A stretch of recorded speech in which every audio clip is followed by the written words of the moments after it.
Fala galera, tudo bem? Estamos aí há praticamente um ano da Copa do Mundo de 2022, né? A data de abertura vai ser 21 de novembro de 2022 no Catar, então a gente tá praticamente aí com a data certa. E essa foi uma semana importante de data FIFA, né? Porque a gente teve a classificação de diversas seleções para o Mundial, são 13 seleções confirmadas na Copa do Mundo até aqui das 32. E aí eu já tô contando o Catar como país sede. Então a gente tem como olhar para bastante coisa que já aconteceu e, claro, muita coisa que ainda vai acontecer e que vai ficar para o ano da Copa, né? Afinal de contas, essa foi a última data FIFA aí com eliminatórias em 2021. Muita coisa ficou atrasada por conta dos impactos da pandemia também. Aliás, eu gravei recentemente um vídeo falando sobre como o calendário europeu pode impactar na Copa do Mundo, até pelo fato da gente já saber que algumas das principais ligas europeias não vão ter descanso no calendário, vão praticamente emendar uma rodada de campeonato nacional, a Premier League, por exemplo, com o início da Copa do Mundo na semana seguinte. Então eu gravei um vídeo específico falando sobre isso. E tem, claro, muito assunto aqui. Eu vou tentar fazer de uma forma mais resumida,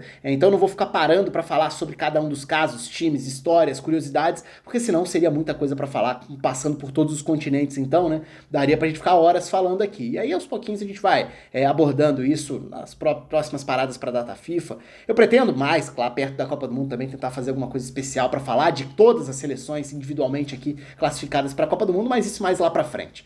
Então vamos dar uma passada aqui, eu vou dividir a tela para a gente falar um pouco desse cenário aqui e passar por alguns dos momentos das eliminatórias, situações de regulamentos e tudo também, que é sempre importante. Então a gente tem até agora os classificados: Catar, Alemanha, Dinamarca, Brasil, França, Bélgica, Croácia, Espanha, Sérvia, Inglaterra, Suíça, Holanda e Argentina. Vamos começar pela África, porque acho que a África tem algumas coisas interessantes pra gente falar. Eu até pretendo entrar um pouco mais, tem vários jogos atrasados pra ver aí dessa semana decisiva dos grupos na África.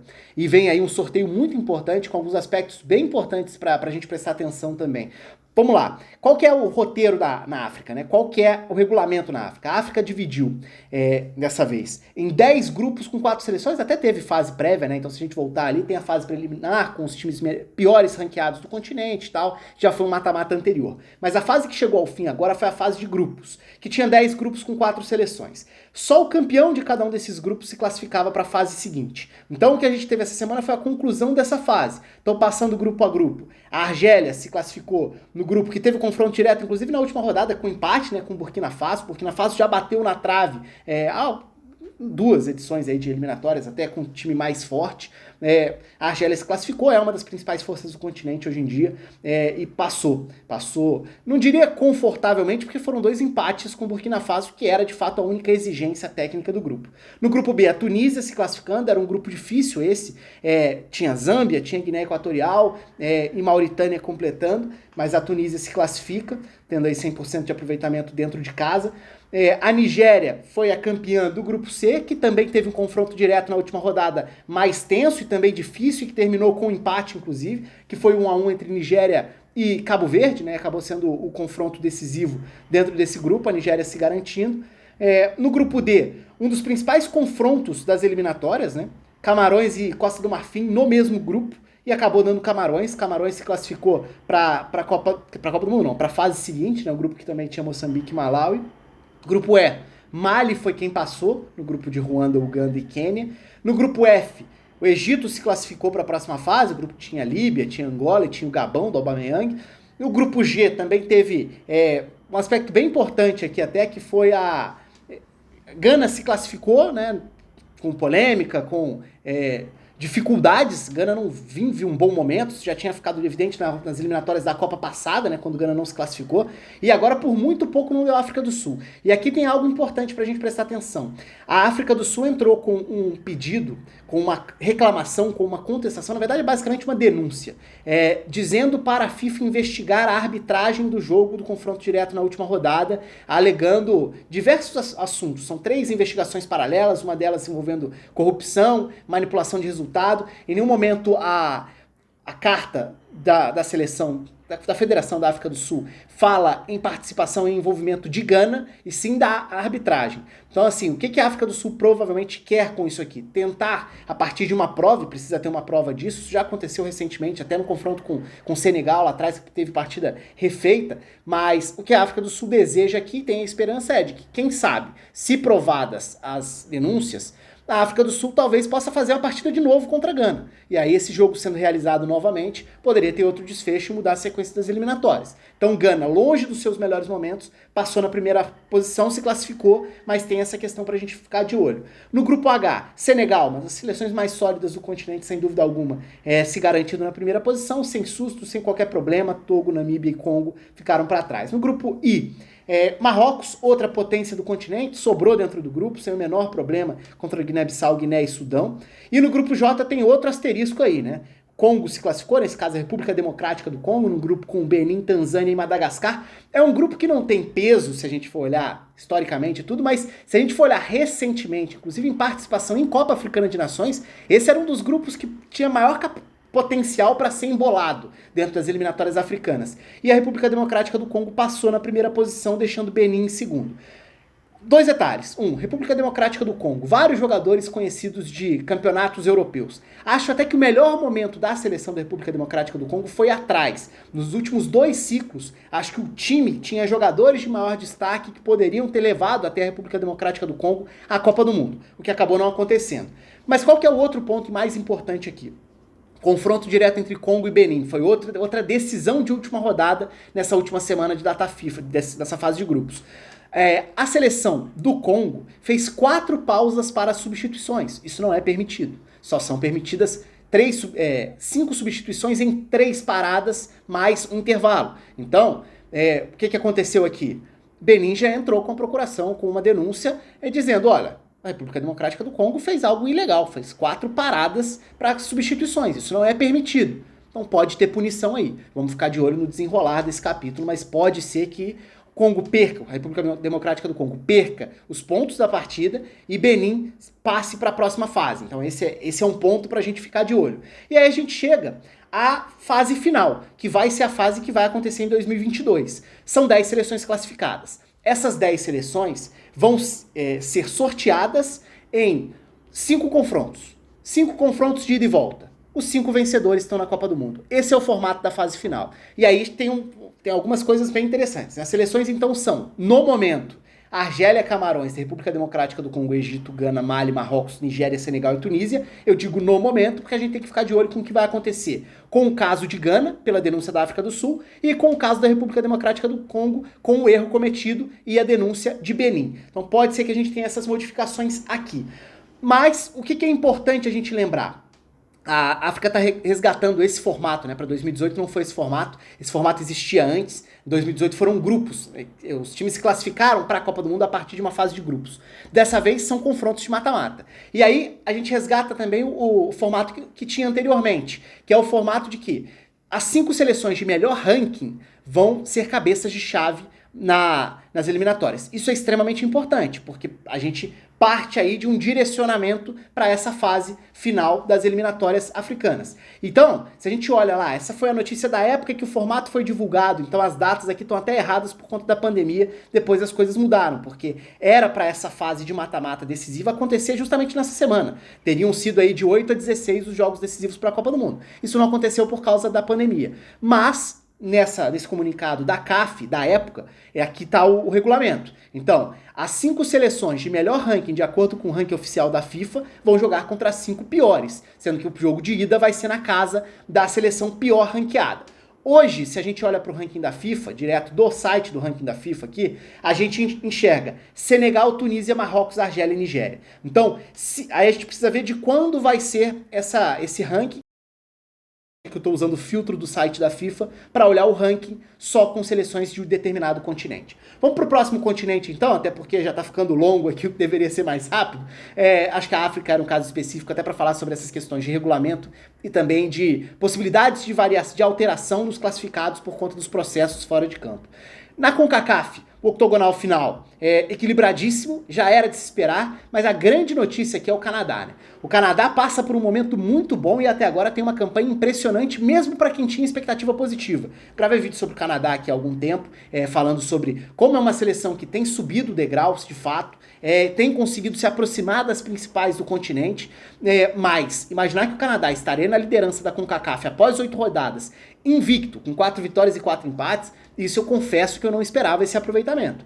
Tá tudo embolado, é verdade. Então, Canadá com 16, Estados Unidos com 15, México e Panamá com 14, depois Costa Rica com 9, Jamaica com 7, El Salvador com 6, Honduras com 3. São 8 rodadas disputadas até agora, todo mundo se enfrenta em ida e volta, então são 14 rodadas, faltam 6 jogos, ainda tem bastante coisa para acontecer. As 3 primeiras seleções se classificam diretamente para a Copa do Mundo, a 4ª seleção vai para o playoff da repescagem intercontinental, ainda vai ser sorteado, né? Quem o 4º colocado da CONCACAF vai enfrentar? Não sabemos. E aí a gente vai precisar ver, a partir do sorteio, se vai ser o 5º da Conmebol, se vai ser o time da repescagem asiática, se vai ser o campeão da Oceania. Vamos chegar nesses continentes seguindo aqui esse passeio. Vamos passar para a Ásia. A Ásia vive um momento que é da principal fase dela, né? Que são esses 2 grupos de 6 seleções que se enfrentam em ida e volta. É a melhor das fases na Ásia porque é a fase que gera uma maior competitividade. As fases anteriores são muito desiguais, então não tem nem muito nível de exigência. Eu gravei um vídeo específico sobre essa fase quando começou. Acho até que tem algumas surpresas em relação ao que eu falei naquele grupo. Eu falei um pouco sobre projeções, sobre até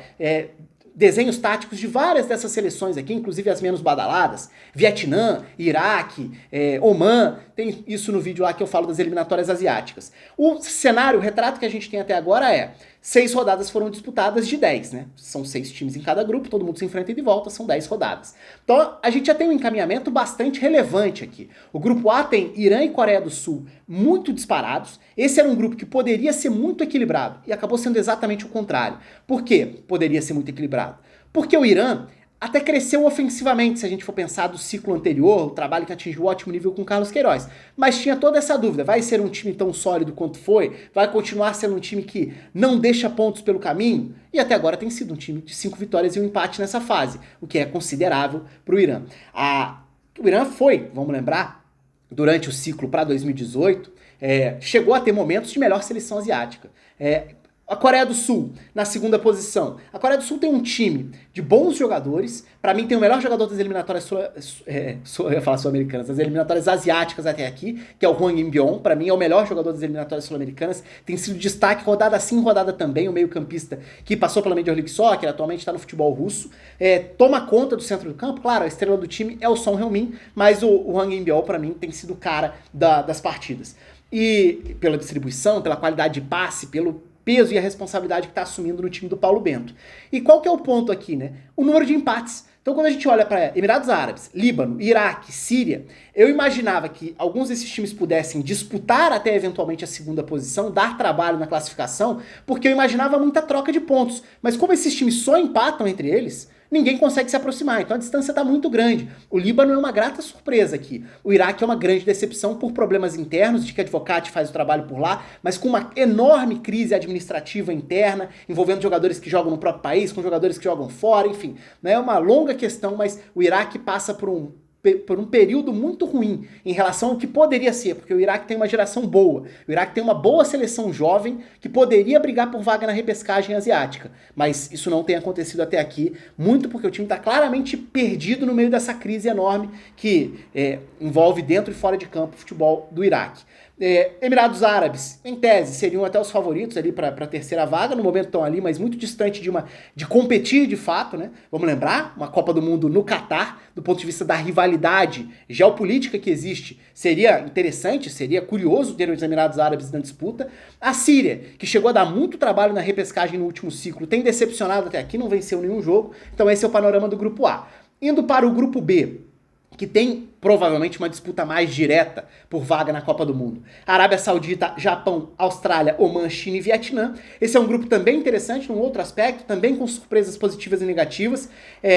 O Oman, pra mim, é a grande surpresa positiva. O Oman tem sido muito competitivo e tem jogado bem quase todos os jogos, né? Não foi só a estreia lá, por exemplo, quando bateu o Japão no Japão, que foi o que chamou a atenção ali na estreia. O Oman fez bons jogos depois disso também. Não vai se classificar nem pra repescagem porque é um grupo que tem 3 seleções mais fortes. Por mais que o Japão tenha começado muito mal, aliás, o Japão tem jogado mal. O Japão tá muito aquém do nível que já apresentou e que deveria apresentar pelo elenco que tem. É até uma sensação muito frustrante se a gente pensar o ciclo olímpico que foi feito feito na seleção masculina do Japão foi muito animador. O Japão tem muitos jogadores da idade olímpica, da Olimpíada que acabou de terminar, jogadores já da seleção principal e de enorme potencial, mas esse desempenho não tem aparecido. Então tem um alerta ligado pro Japão, embora o Japão tenha se recuperado nessas últimas rodadas e no momento tá dentro da vaga direta, atrás da Arábia Saudita, que pra mim talvez seja a melhor seleção do momento nesse grupo mesmo, tá? Olhando até pra atuações, pro time, pro encaixe coletivo da equipe. E eu digo isso muito porque a Austrália largou muito bem e sustentou uma sequência impressionante de vitórias em eliminatórias durante um tempo. Eu falei sobre isso no vídeo lá da Ásia também. Em que eu dizia que pra mim essa é uma seleção da Austrália muito comum, comparada a outras seleções que a Austrália teve nos últimos ciclos. Pra mim é a pior tecnicamente falando, individualmente falando. A Austrália vive um momento de transição que não é muito simples. Então, assim, do ponto de vista coletivo, consegue competir. Do ponto de vista de imposição física, consegue se impor e ganhar muitos pontos e jogos na Ásia. Mas não me parece a melhor das seleções australianas se a gente for olhar aí pra, sei lá, pra esses últimos 15 anos. Talvez seja a que menos me gera expectativa essa seleção da Austrália. Ainda assim, tá na briga por classificação para a vaga, seja de forma direta ou indireta. Como o Japão não está convencendo, é possível que essas duas seleções fiquem aí nessa briga até o fim por uma vaga, tem a Arábia Saudita também, 3 seleções brigando por 2 vagas diretas, e aí o que acontece? O terceiro de um grupo enfrenta o terceiro do outro grupo na repescagem asiática, o vencedor desse duelo vai jogar a repescagem mundial contra um dos repescados pelo planeta aí, pode ser o da Oceania, o da Conmebol, o da CONCACAF. Ainda nesse grupo, a China, acho que está fazendo o papel que dela se esperava, é um time frágil defensivamente, que tem dificuldades ainda para competir no nível mais alto do continente. O Vietnã me decepciona um pouco pela pontuação, por estar zerado, embora nas primeiras rodadas tenha feito bons jogos, o Vietnã fez um bom ciclo, falei sobre isso lá no vídeo também específico sobre a Ásia. Vamos passar para a próxima aqui, saindo da Ásia, indo para a UEFA. A UEFA que teve uma semana extremamente importante com a definição dos times que vão para a repescagem e dos times que se classificaram diretamente. Gravei um vídeo específico aqui no canal também, falando sobre o regulamento da repescagem da Europa. O que mudou para tornar essa repescagem tão cruel, tão difícil, tão perigosa? Então, não vou nem entrar nesse aspecto aqui, porque tem toda a explicação das fases da repescagem e da comparação com outros ciclos de Copa do Mundo nesse vídeo específico que eu vou deixar aqui em cima. Mas passando pelos grupos, né? A Sérvia se classificou no grupo que tinha Portugal, aí tá uma surpresa. Acho muito bom ver a Sérvia bem, sabia? Porque eu acho que a Sérvia tem muito material humano para pouco desempenho coletivo já há muitos anos. Então tomara que a Sérvia consiga atingir um nível e uma consistência para ser uma seleção confiável, porque tem jogadores muito bons de destaque em diversas ligas importantes, inclusive da Europa. E Portugal na segunda posição, era essa disputa dentro do grupo mesmo. No grupo B, a Espanha teve dificuldades, mas acabou se classificando na primeira posição. A Suécia vai para a repescagem, a Grécia era a terceira força do grupo, a Geórgia acho que fez alguns jogos bons. Falei muito da Geórgia na época da Nations League, porque para mim, das divisões inferiores, era um dos trabalhos mais interessantes, e tem de fato bons jogadores individualmente falando, né? Você tem o Kvaratskhelia se destacando na Rússia, você tem o Tsaishvili tentando ainda dar o salto, Shakhvetadze deu uma estagnada, mas são jogadores de lado de muito potencial num futebol que não é nada badalado, que é o da Geórgia. Mas é uma seleção das pequenas, que é a das mais interessantes já há alguns anos. No grupo C, deu Suíça contra a Itália, aí tá uma surpresa também, não pela Suíça em si, a Suíça, embora tenha trocado de treinador depois da Euro, né, com a saída do Vladimir Petkovic, não teve uma ruptura de um trabalho, de uma sequência. A Suíça hoje é uma realidade, é uma seleção que está em todas as competições importantes e dando trabalho. Mas a Itália, como campeã da Euro, decepcionou. E aí vai disputar a perigosa repescagem no grupo que também tinha Irlanda do Norte, Bulgária e Lituânia. Então essa última data FIFA foi muito ruim da Itália, né? No grupo D, França, Ucrânia, Finlândia, Bósnia e Cazaquistão, deu França. Acho até que com um saldo melhor do que daria para imaginar do ponto de vista de ser uma seleção nada confiável quando muito dela se espera, quando ela é favorita e tudo, muitas vezes tropeça em jogos bobos. A gente viu uma versão muito boa até da França, com alterações, por exemplo, contra o Cazaquistão, alterações táticas, gravei um vídeo sobre isso aqui recentemente também, e a Ucrânia acabou tirando a Finlândia na última hora, né, na última rodada.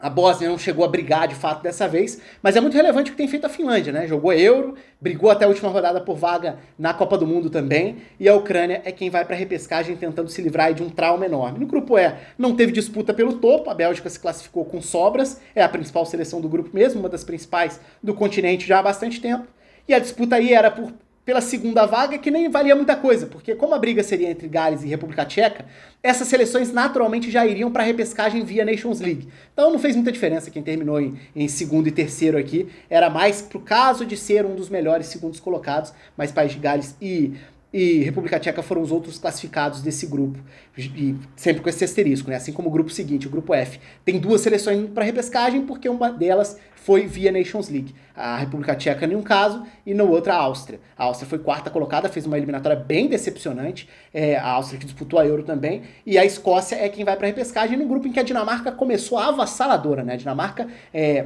embora tenha perdido agora, mas a Dinamarca vem de um ciclo muito bom também.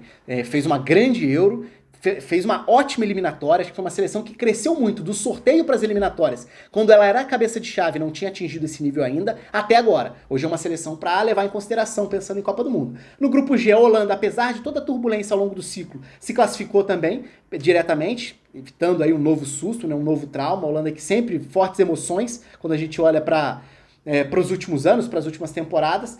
A Turquia ficou com a segunda posição, a disputa era com a Noruega, não deu para a Noruega ainda. Até poderia, a Turquia teve uma queda de desempenho, poderia abrir uma brecha aí para quem sabe a Noruega. A Noruega perdeu o Haaland para a reta final das eliminatórias.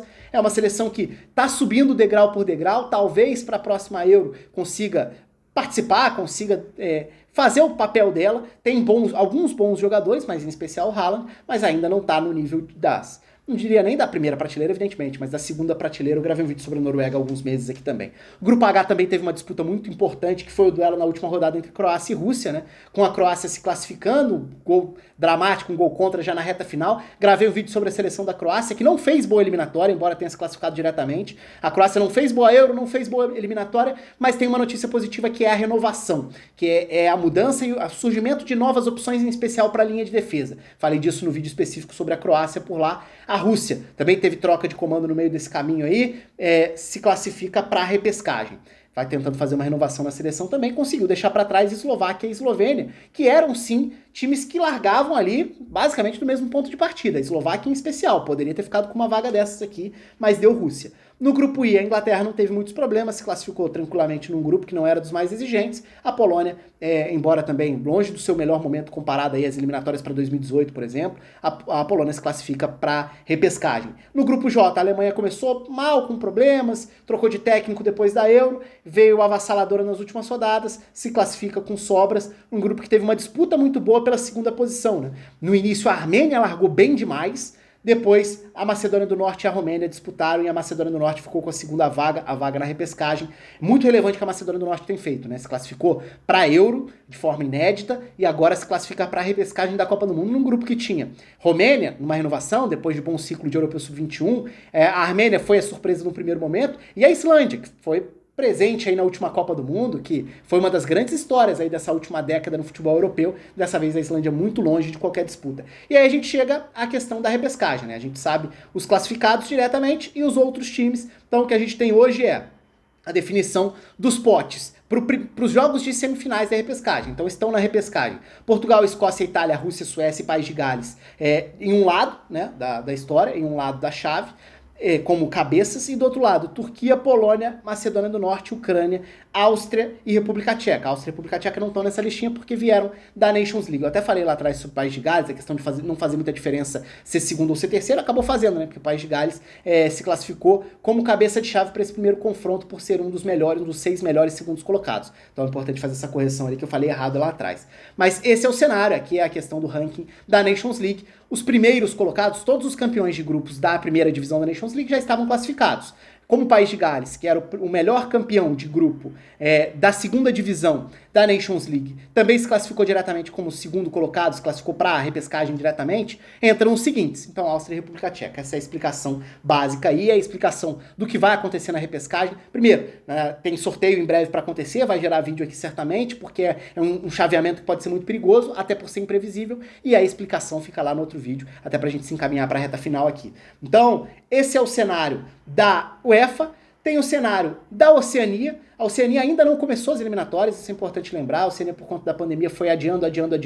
Essas são as 11 seleções que, em tese, participarão. Ainda está para ser definido exatamente quando vai ser, como vai ser. Em tese, são 2 grupos.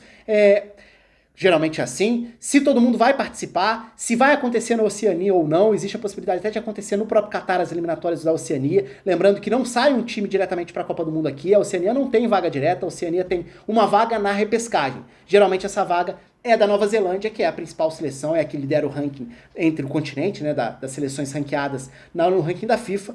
E para fechar, a Conmebol, que tem esse cenário aí de eliminatórias, né? Uma eliminatória que tem Brasil e Argentina já classificados e que tem uma bela de uma disputa na sequência. O Equador fazendo uma bela eliminatória já está mais encaminhado, mas na sequência Colômbia, Peru, Chile e Uruguai brigando fortemente, né? Lembrando aí que faltam 4 rodadas, 5 jogos para Brasil e Argentina por causa daquele Brasil e Argentina adiado, o jogo da Anvisa. Mas na sequência a gente tem uma briga bem boa, como costuma acontecer no cenário de eliminatórias sul-americanas, né? É uma eliminatória muito competitiva nessa briga intermediária. O Brasil geralmente passa com sobras. Até gravei um vídeo já há mais tempo aqui, lembrando que não é normal o Brasil ter o aproveitamento que está tendo nessas eliminatórias, tá? Essa ideia de que é moleza, é sempre moleza, nunca tem dificuldade. Não é bem verdade. Historicamente falando, é uma eliminatória muito competitiva, no sentido de troca de pontos, tá? Como tem acontecido com as demais. A Argentina conseguiu um salto muito importante, e aliás eu até tuitei sobre isso, que eu acho muito bom ver a Argentina resgatando a confiança para promover e para resgatar a grandeza de um clássico como Brasil e Argentina. Eu achei o 0 a 0 um bom jogo, achei um jogo que teve um componente ali de uma sensação de jogo grande, que Brasil e Argentina não vinham fazendo nos últimos tempos. Eu até citei lá no Twitter que para mim talvez tenha sido o jogo com maior sensação de grandeza nesse clássico, desde um ciclo super marcante que foi o de 2006, quando na época as duas seleções se enfrentavam assim, e geravam uma repercussão mundial enorme. Verdade, jogos decisivos aconteceram de lá pra cá, vários entre Brasil e Argentina. Mas acho que e as seleções alternaram momentos também, né? A Argentina foi vice-campeão do mundo, teve finais de Copa América, o Brasil teve títulos de lá pra cá também, mas eu acho que o ponto aqui é olhar para uma Argentina que tirou o peso das costas depois do título da Copa América, todo o jejum e tudo, e agora vive um bom momento, atinge um bom nível coletivo e resolve encarar de frente. Pode falar, foi um jogo violento e tal. O lance do Otamendi, evidentemente, foi um lance absurdo de não ter intervenção do VAR. Mas meu ponto não tá na violência aqui, nem nada disso. Meu ponto tá em, é ótimo que o Brasil tenha, na Argentina, um rival que, além da rivalidade, vai exigir dentro de campo nos embates diretos. Isso é bom como preparação. Isso é bom pro futebol do continente também. Eu acho que a gente tá vendo esse fortalecimento da Argentina. Acho que de 2 Copas América pra cá, né? Se a gente for pegar o trabalho do Scaloni como um todo. Mas enfim, esse era o cenário. Passamos aí por todas as eliminatórias pelo planeta, né? Passamos por todos os continentes, inclusive o que ainda não começou, que é o da Oceania, e tem muita coisa para acontecer ainda, vagas para decidir, sorteios fundamentais que vão decidir o rumo aí das coisas, e, claro, ano que vem tem classificações, tem data FIFA, tem sorteio de Copa do Mundo, antes tem o sorteio da repescagem mundial, bastante coisa pra gente acompanhar. Então foi um vídeo grande, menor do que daria, mas daria para falar muito mais que isso aqui, mas evidentemente ficou um vídeo grande, não dava para ser diferente. Um abraço para todo mundo, até a próxima.